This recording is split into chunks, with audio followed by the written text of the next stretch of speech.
Dr. Knowall, the Brothers Grimm.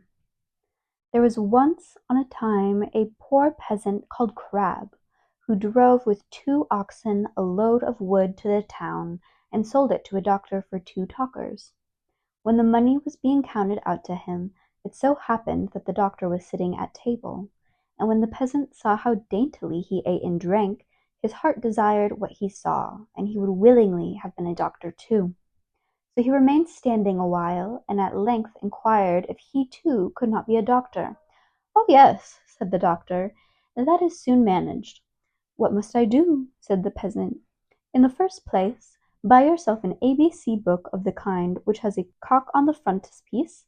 In the second, turn your cart and your 2 oxen into money, and get yourself some clothes, and whatever else pertains to medicine. Thirdly, have a sign painted for yourself with the words, 'I am Dr. Knowall,' and have that nailed up above your door." The peasant did everything that he had been told to do. When he had doctored people a while, but not long, a rich and great lord had some money stolen.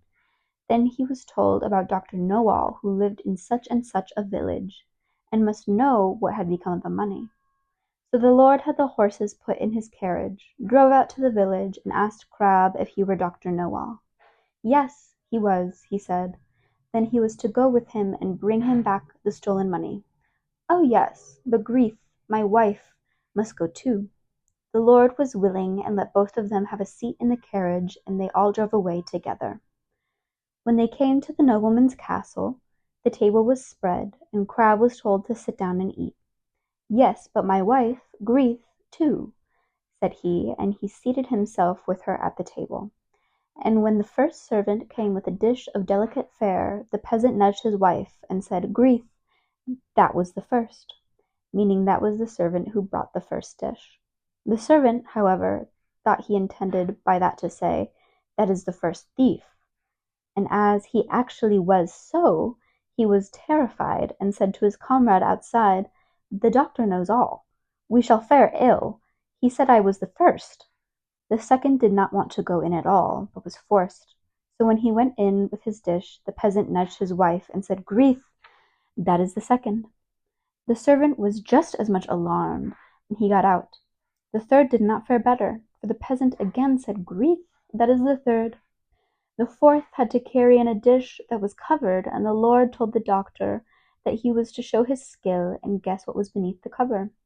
The doctor looked at the dish and had no idea what it was, and cried, "Ah, poor Crab."